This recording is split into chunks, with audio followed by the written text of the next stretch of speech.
ఆ తర్వాత బాబుని హాస్పిటల్లో అడ్మిట్ చేసి నేను వైజాగ్ వెళ్ళిపోయాను. కానీ ఇప్పుడే అర్థమైంది ప్రకాష్ తమ్ముడు పడిపోలేదు, చనిపోయాడని.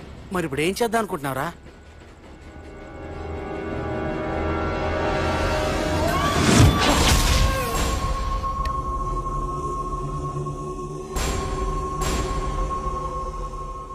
బాగున్నాడు కదరా కుర్రాడు. అవనా చాలా స్మార్ట్గా ఉన్నాడు.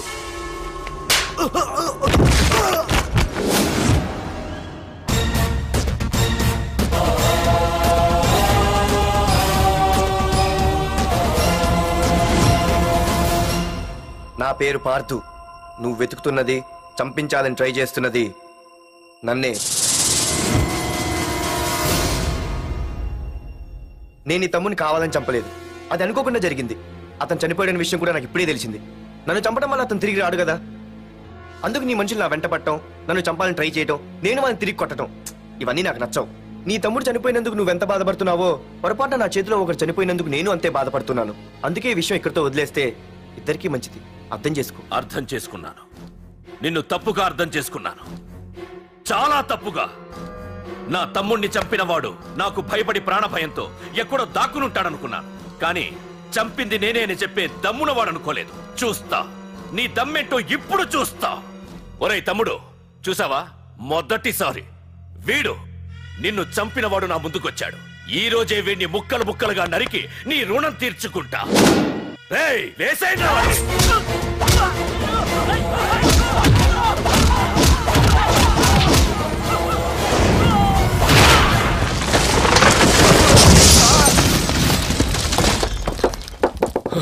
రే ప్రకాష్, నాకు సైలెన్స్ అన్నా వైలెన్స్ అన్నా అస్సలు నచ్చవు.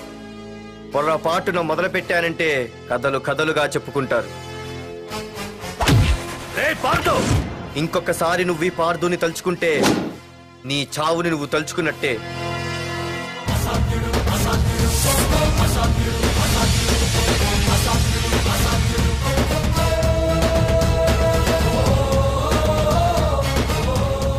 మా బామ్మ పిడుగు శబ్దం వినాలి కానీ చూడకూడదనేది. అంటే ఏంటి ఇప్పుడు అర్థమైంది. ఈడు ఇంకా తీరుకోలేనట్టుంది.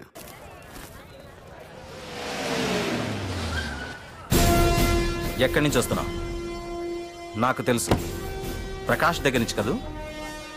తంబు మర్డర్ కేసు ఇన్వెస్టిగేషన్ చేసింది నేనే. అతన్ని నేను కావాలని చంపలేదు సార్. ఒక కుర్రాన్ని కాపాడే ప్రయత్నంలో అలా జరిగింది. తెలిసి చేసినా తెలియక చేసినా తప్పు తప్పే అని ఫీల్ అయ్యాను. అందుకే ఆ ప్రకాష్ని కలవడానికి వెళ్ళాను. తంబుని చంపటం తప్పు కాదు పార్థు. మర్డర్ చేయడం తప్పు కాదంటున్నాడేంటని ఆశ్చర్యంగా ఉందా? రా బండెక్కు. నాకంతా తెలుసు పార్థు, నీ తప్పేం లేదు. దిగు.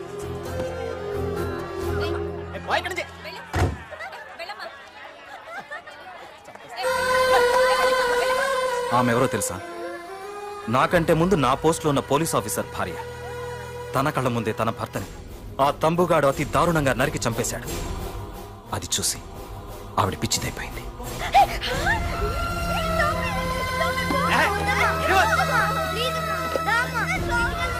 ఆ కుర్రాడు ఆవిడ కొడుకు. చదువుకుంటూ ఆడుకోవాల్సిన వయసులో తన పిచ్చి తల్లిని జాగ్రత్తగా చూసుకోవడానికి రోడ్డున పడ్డాడు. ఆ పెద్దాయన్ని చూడు. 6 సంవత్సరాల క్రితం తన కూతురి పెళ్లి కోసం బట్టలు కొనడానికి కూతురుతో పాటు సిటీకి వచ్చాడు. తంబుగాడు ఆ అమ్మాయిని ఎత్తుకుపోయాడు. ఆ రోజు నుంచి ఈ రోజు వరకు తన కూతురు ఉందో లేదో తెలియకపోయినా ఎప్పటికైనా తిరిగి ఇవ్వకపోతారా అన్న చిన్న ఆశతో ఈ సిటీలో ఉండిపోయాడు. వీళ్లే కాదు పార్థు, ఒక్కసారి అటు చూడు. పశువులు కూడా ఉండలేని ఈ మురికి నీళ్ల పక్కన వీళ్ళెందుకుంటున్నారో తెలుసా? ఆ ప్రకాష్ గాడు తన తమ్ముడి పేరు మీద మల్టీప్లెక్స్ కట్టడానికి వీళ్ళుండే ఇళ్లని ఖాళీ చేయించి తన సొంతం చేసుకున్నాడు. వాణ్ణి ఎదిరించలేక, వేరే దారి లేక వీళ్ళంతా ఈ దుర్భరమైన జీవితాన్ని గడుపుతున్నారు. ఇప్పుడు చెప్పు పార్థు, తంబుని చంపడం తప్పని ఇంకా నువ్వు ఫీల్ అవుతున్నావా? నువ్వు అడగచ్చు, ఇన్ని జరుగుతుంటే మీరేం చేస్తున్నారని. మా అధికారమే మాకు అడ్డమైంది. ప్రకాష్ గారిని టచ్ చేస్తే చాలు మినిస్టర్స్ నుంచి ఫోన్ కాల్స్, ఒక్కడుగు ముందుకేస్తే చాలు వెనక్కి రమ్మని హైకమాండ్ నుంచి ఆర్డర్స్. నా దృష్టిలో ప్రకాష్ని అరెస్ట్ చేయకపోవడం ఎంత తప్పో నిన్ను అరెస్ట్ చేయడం కూడా అంతే తప్పు. ఇదిగో నీ పర్స్, తంబు డెడ్ బాడీ దగ్గర దొరికింది. పార్థు, నిశ్చింతగా ఊరెళ్ళి నువ్వు ప్రేమించిన అమ్మాయిని పెళ్లి చేసుకుని హ్యాపీగా ఉండు. చూడు, నిన్ను నువ్వు రక్షించుకోవడానికి ఆ ప్రకాష్ని గాని వాడి మనుషుల్ని కానీ ఏమైనా చేయి. నీ వెనక నేనున్నాను. Wish you all the best.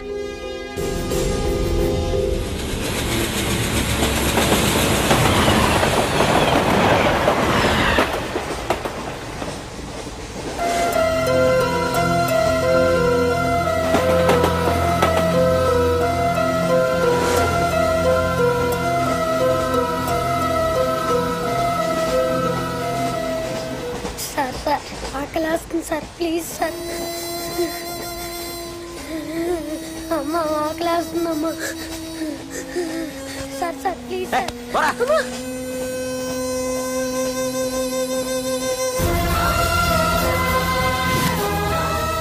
APJ Abdul Kalam. రే చిన్న, రే చిన్న, రే ఏంద్రా నీకు? ఏంటి ఇలా ఉన్నావు? ఏమైందో చెప్పరా? చెప్పు. వాట్?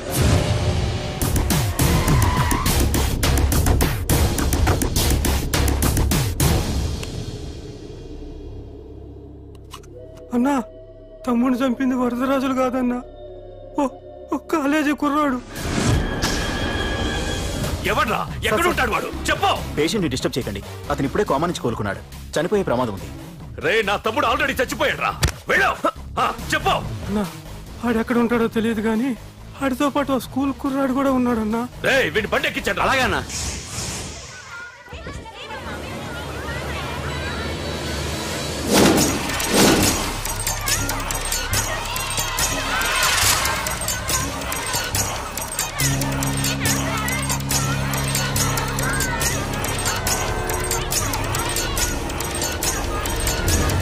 అన్నా, ఆ కుర్రాడే అన్నా.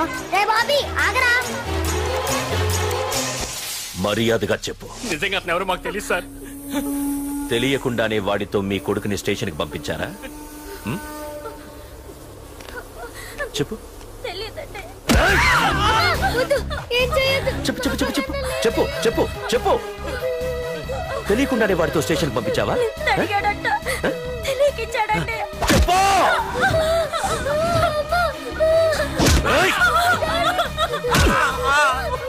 చెప్పవే. చెప్పు చెప్పు.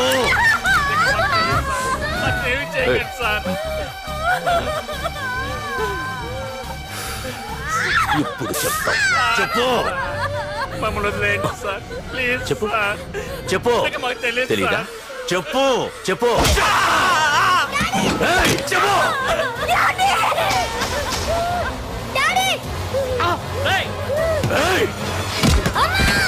చెప్పు. ఇప్పటికైనా చెప్పవే. వాడు నా చేతిలో చావాలి. చెప్పు.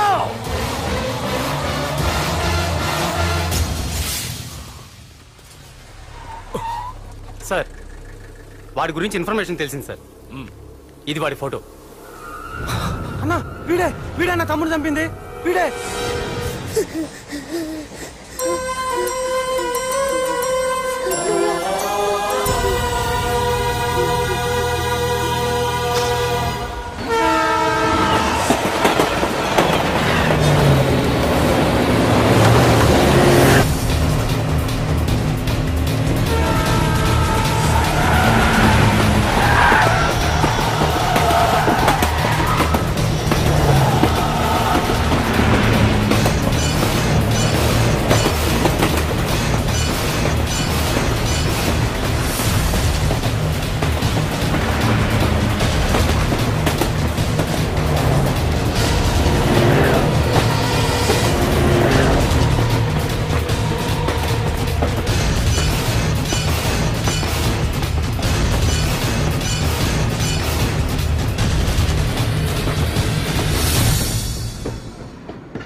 అయ్యో, మన భోగిలు విడిపోయాయి.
నిన్ను తలుచుకుంటే చావును తలుచుకున్నట్ట. అంత మగాడివా? ఇప్పుడు తలుచుకోరా ఎవరిని తలుచుకుంటావు.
గురించైనా ఒకసారి ఆలోచించు ప్రకాష్. ఇప్పుడు నా ఆలోచన, ఆవేశం అంతా పార్థుగాడి చావు గురించే.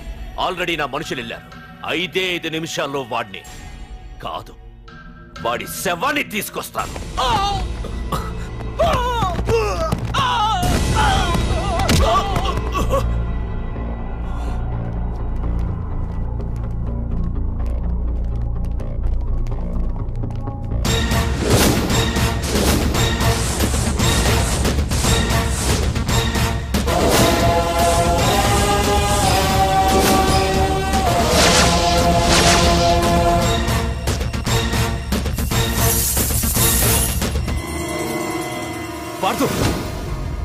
రేయ్, నువ్వు జీవితంలో ఏ తప్పైతే చేయకూడదు అదే చేశావు.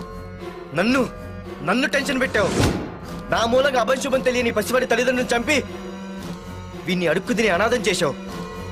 నీ వల్ల అన్యాయం అయిపోయిన ఈ పసివాడి మీద ప్రమాణం చేసి చెప్తున్నా, నా పెళ్లికి పంతులు పంచాంగం చూసి పెట్టిన ముహూర్తం ఈ 28. అప్పటి వరకు నేను ఇక్కడే ఉంటా. నీ ప్రతి అడుక్కి ఎదురొస్తా. నీ రౌడీ రాజ్యాన్ని నేలకూలుస్తా. నీ రాక్షసత్వం వల్ల ఇప్పుడు వీడు ఏ స్థితిలో అయితే ఉన్నాడో అదే స్థితికి నిన్ను తెచ్చి నడి రోడ్డు మీద నిలబెడతా. దానికి నేను పెట్టిన ముహూర్తం ఈ నెల 19. తెచ్చుకో. నీ బ్రాంచీల నుండి జనాల్ని తెచ్చుకుంటావో, నీ గోడౌన్ నుండి ఆయుధాలు తెచ్చుకుంటావో. ఒరే ప్రకాష్, పొరపాటున నా పొరచేయి తగిలితేనే పైకి పోయాడు నీ తమ్ముడు. అదే నే మనసు పెట్టి పిడికిలి బిగించి కొట్టానంటే పునర్జన్మ లేకుండా పోతావు.